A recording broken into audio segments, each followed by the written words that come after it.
So I like this. The book the cover is very sharp, and so let's have some basic information about the book and the author.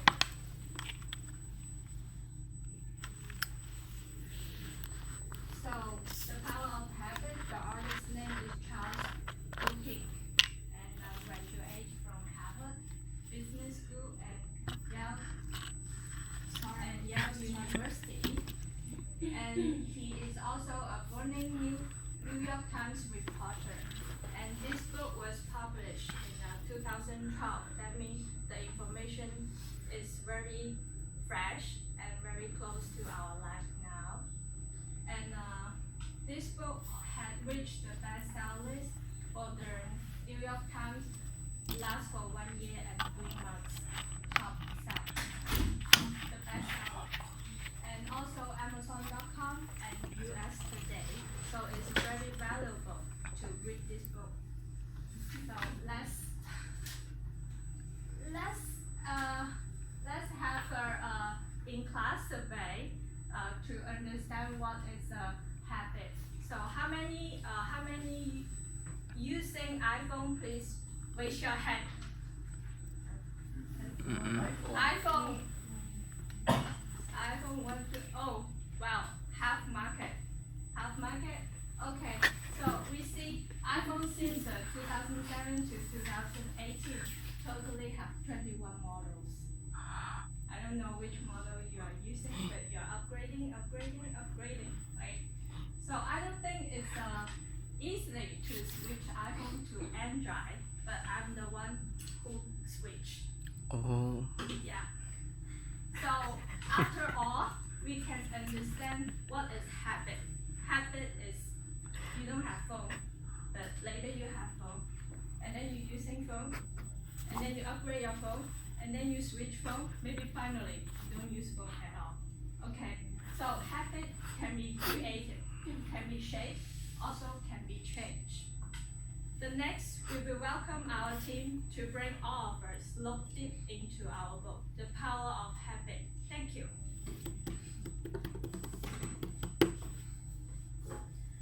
Hi, my name is Michelle, and I'm gonna introduce the book. So the book is divided in 3 parts, and the first part is focused on the individual of habits. So the first section, they talk about the habit loops, how habit works. So we first need to know what is a habit. A habit can be breakdowns in 3 loops. That is a cue, a routine, and a reward. A cue is what triggers you to do the habits. And the routine is a set of actions that help the brain save energy because 40% of our actions are habits.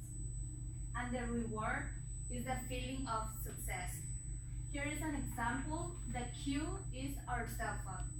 And every time we have our cell phone, our routine is go to Facebook or Instagram, and the reward is to check if we have any notification, any likes, or any comments. So basically, that's how the habit works. The second part is the craving brains, how to create new habits. So in the book, they explain how a man transformed the toothbrushing practice into a national obsession. So an interesting fact that shows the book is that in early 20th American, hardly anyone brushed their teeth. So how it becomes a popular practice? Thanks to Claude Hopkins that created Pepsodent, that was a toothpaste. He created a new habits using a cue, a routine, and a reward. The cue that he used is just run your tongue across your teeth. You will feel a film. That's what make your teeth look of colors. The routine that he used, he introduced the toothbrushes, but by using the Pepsodent, and the reward was a beautiful smile. But it turned out that Hopkins wasn't selling a beautiful teeth. He was selling a sensation. So the brain craving the cool tingling from the toothpaste, the toothbrushing becomes a habit. So every morning when we wake up and we have the habit to brush our teeth, our brain is craving not a beautiful smile, but our brain is craving from the sense of the cool tingling that make us feel fresh, that make our mouths feel fresh. That's when the toothpaste expanded from the 7% of usage in the population to a 65%. If we have a cue and a reward and a sense of craving, we can create almost any habit. The golden rule of habit change. The author says that you can extinguish a habit, but you can change it. That's why Tony Dungy, a coach of a football team, he changed the worst team into a successful team. How he did that? He keep the same cue and reward and only change the routine. He made the team stop thinking and teach them a specific routine. So each time they go to play, they don't think, they only do the habits routine. That's the same that use the AA, the Alcoholics Anonymous. The step to change a habit is understand what you crave from the habits, what you want, what made you do the habits, and substitute the negative habit with a positive one. So in this case, when a person has an alcoholic addiction, they keep the anxiety that makes drink alcohol, and the reward is that they feel better. The organization uses this same step. They have the same cue and reward and change the alcohol with talking. That gives them the same reward. That's how habits work. Thank you.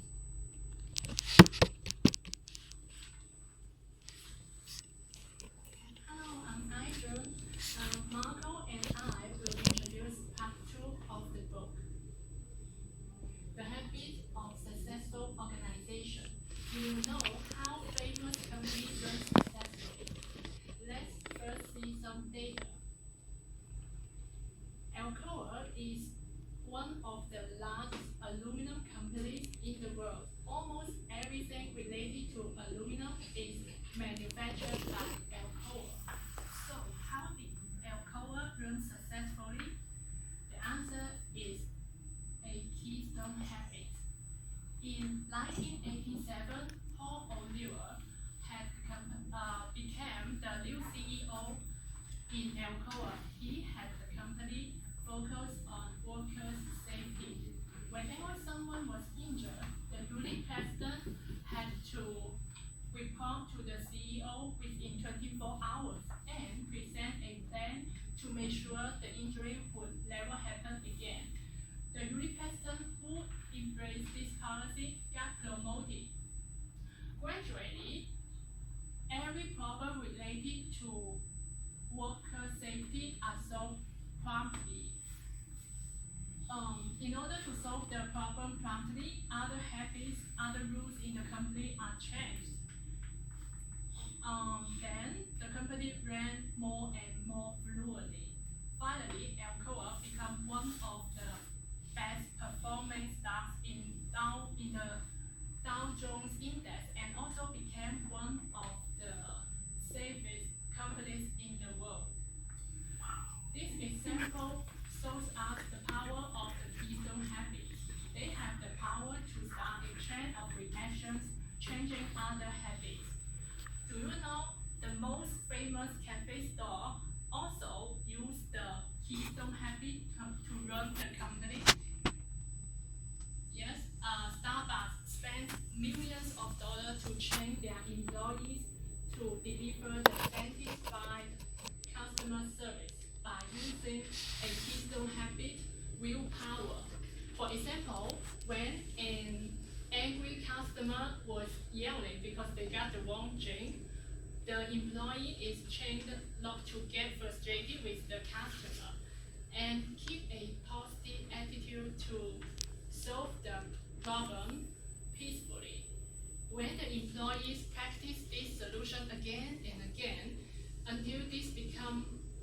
becomes second nature. This is how the willpower becomes automatic and becomes a habit. On the other hand, the willpower is like a muscle. It gets tired over time. So in order to strengthen the willpower, Starbucks encourages the employees to use their own intellect and creativity to make decisions in the stores. By giving employees a sense of control, they perform far better and improve their self-discipline, and their willpower becomes much stronger. This demonstrates the willpower is the single most important keystone habit for individual success, which helps the company to succeed. And now, Marco will introduce more of the power of the habit in the successful organization. Thank you. So guys, how are you? My name is Marcos. I'm going to tell you two stories, okay? So, successful organization is built upon many factors. So, one of them is the habits. Then I'll try to illustrate what happened in King's Cross Station. This is a big station in England. It's one of the most safest and biggest stations all over the world. I tell you that we start with Philip Brickle. He is one of the employees in the King's Station. One of the commuters informed him that there was a burning tissue under the escalator. Then Philippe went to check, and actually he found this burning tissue, and he succeeded to put out the flame of the burning tissue. But he didn't try to investigate or figure out why this tissue was burning, and he didn't mention this accident to anybody. So I have a question: why he didn't mention this accident to anyone at the same time he found the burning tissue? Because there was a habit that prevented him from informing anybody without superior authorization. What does that mean? That means any employee can't trespass on the territory for another. So every employee is restricted to his position. So what is the result of this, not mentioning this accident? The result was a huge blaze, huge fire, and many victims. So after this crisis, that's why I told the power of crisis, how leaders create habits through accidents and design. After this crisis, new habits emerge. So what's the new habits? The new habits are every station has a manager for safety and for every person. In addition to, any employee can communicate at the smallest hint of a risk, so that the truths and habits are adjusted. This is the first example. One of the most successful organizations is Target. I think all of us know Target and go shopping from Target. There is an employee called Andrew Ball in Target. He is a mathematical mind reader. Do you hear about mind reader? Someone who can know what's going on with your mind and what do you want to buy. His job was like this. So how did he do that? First of all, he gives an identification code for every customer. Second, he make a record of each purchase and everything was bought by this customer. Third, demographic information. He collected the demographic information of each customer, such as what? Such as his age, is married or not, have a kids or not, and how long he drives or she drives to the store. In addition to estimate the earning of his job, and also phone number, ethnicity, job history, and their preferences for everything. So I I will give you an example about one of the most important customers for every shop. Like, who do you think the most important shoppers for every retailer? From the beginning of this story, a pregnant woman. Do you know why? Because a survey in 2010 was done that said that each parents spend around 6,800 before delivery of his baby, and they spend more after the delivery. So all the retailers and shops are looking for those kind of shoppers. And most parents are too tired enough, so they will buy their stuff from one store. They will not go to another store. That's why this category of shoppers are very important to target and to every successful shop. So finally, how do they know about pregnancy? For every female, they know their pregnancy by observing that some pregnant women buy unscented lotion and some vitamins before in their second trimester. So then Target starts to send them a coupons to make them buy everything from them with discounts and with offers. That's how Target know what do we want before what we do. And that's it. Thank you.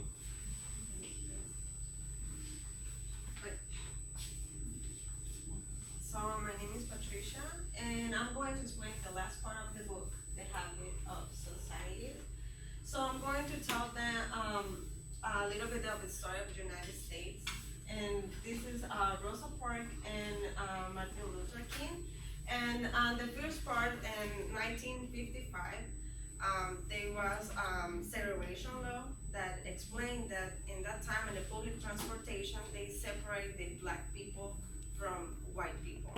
So in that day, Rosa Parks sit in front of the bus. So the driver was telling her that he must change to the back.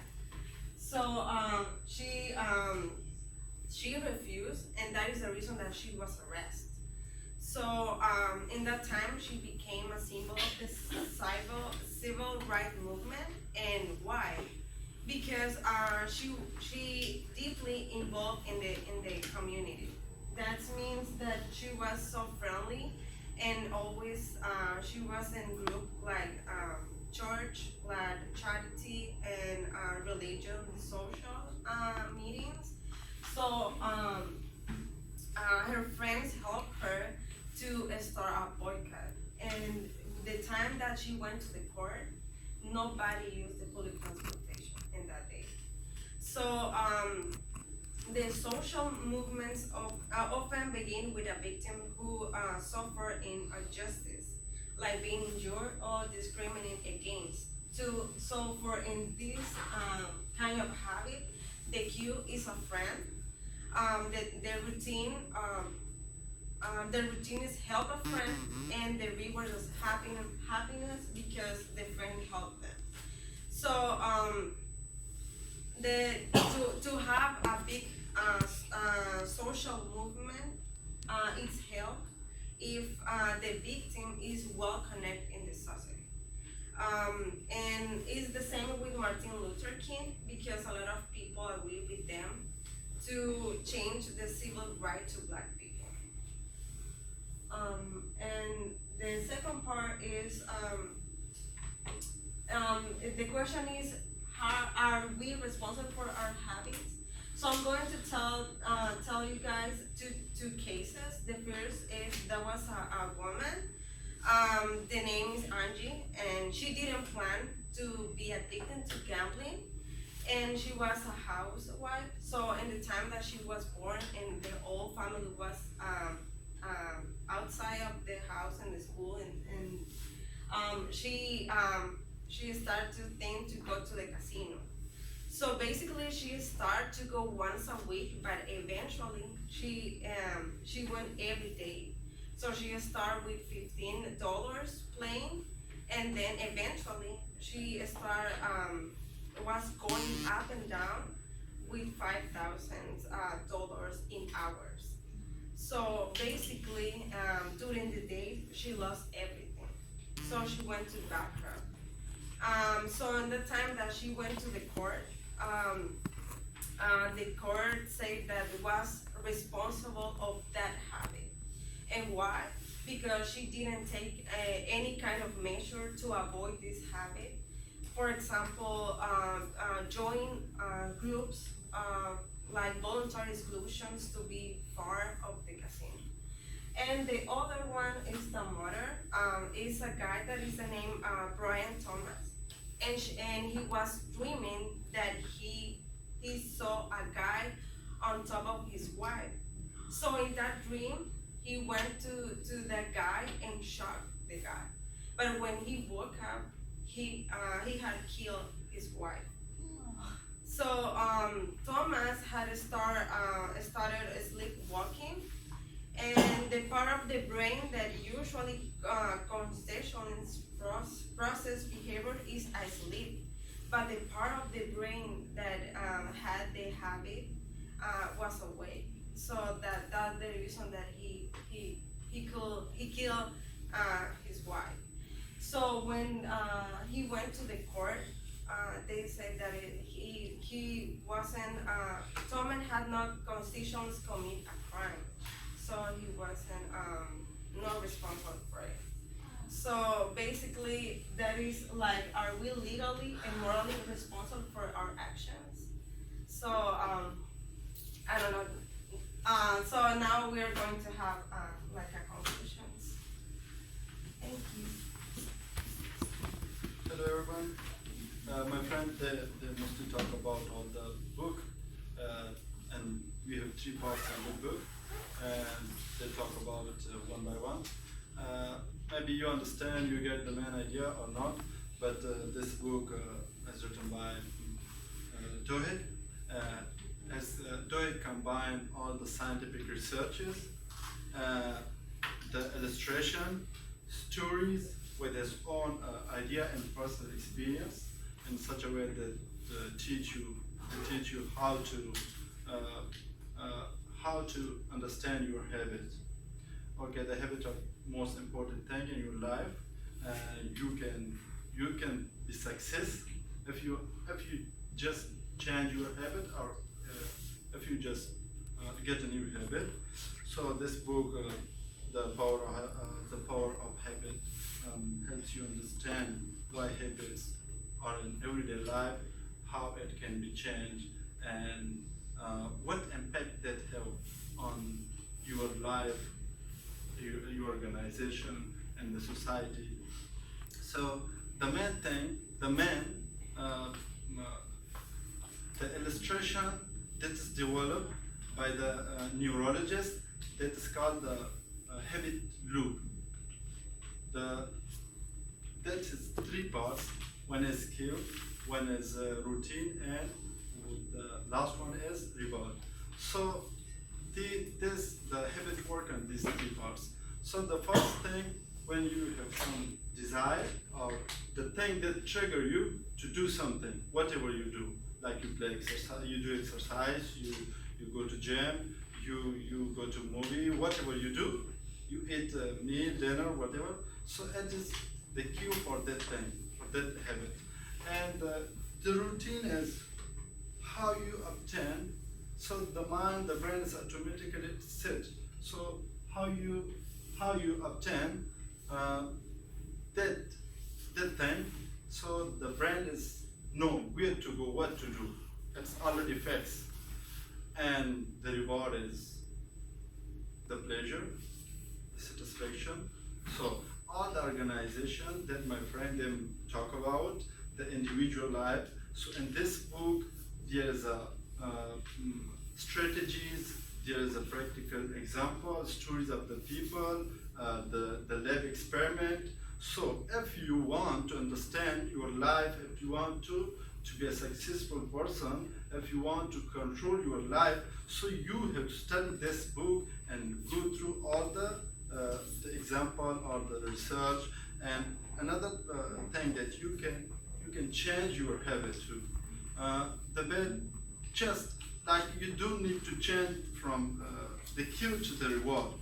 Keep the cue that what you want, you can go for that one. And but the routine to change. For example, a person who is who drink alcohol, and so he want to get to quit the drinking, so he can just change the routine, and the routine is the alcohol. So he can use instead of this like the soda, the juice, and the reward will be the same, the satisfaction. And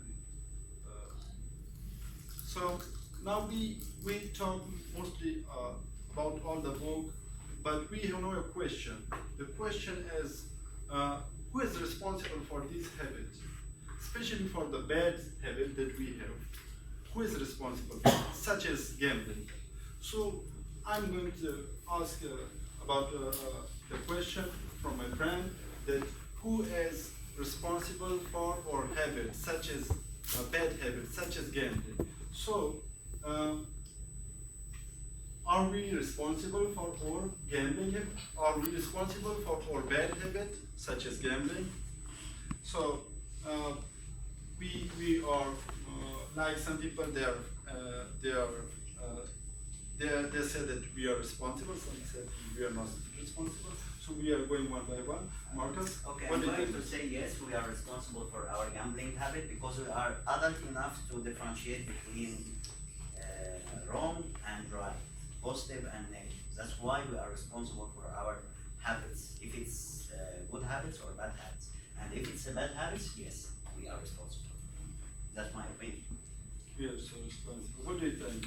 So I will say no, because about the gambling is as we know, is a lot of people also have the mental disorder. But all of us, we cannot recognize whether we have it, right? So this is my reason. Response is no. I think we are responsible because we are able to control that habit. So we are able to control it. So that's. I think yes, we are responsible for our habits because we are the one who created, and no one forced us to be on that habit. Yeah, in my opinion, we're responsible, but only for those habits that is positive, that are good habits, like study, exercise. Those we are responsible for that somehow, like intentionally we do that. But we are not responsible.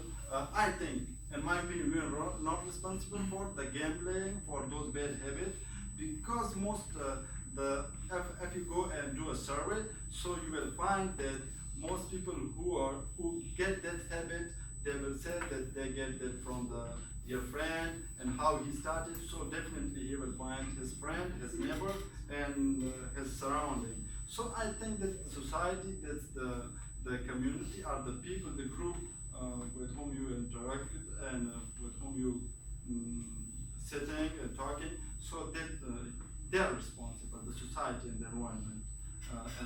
Yeah, I think. But personally, I recommend, maybe you just saw the presentation, but from personally, I recommend to all of you that please read this book, and you will find something like you can shape your life, you can control some habit, and after you finish this book, and then you will realize that how the habit works and what we do many things, but we don't know that which one is the habit, or this is a habit, or this we do. So after the reading of this book, you will understand, and you can change. Yeah, I say yes. Because we are not only create the habit, we also can change the habit, and we also can use our willpower to change our habit. So we are responsible. Okay. The gambling habit. Okay, so another yes. Yeah. Have you any question regarding the habit? What do you think? Are we responsible or not? What's from your opinion? Just for the gambling habit or other? For all the bad habit, the gambling is this example. We make a specific example about gambling. Okay, like bad, all the bad habits? Yeah.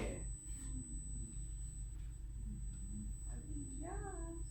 I don't think it's we consider the gambling is a bad habit because some people Why they not? use it- Gambling, losing money. Yeah. But some people win. You lose money. But some people use gambling for relaxing. It's not for But it's well, not but Yeah, for fun. but sometimes they lose their property, their total life, and then they.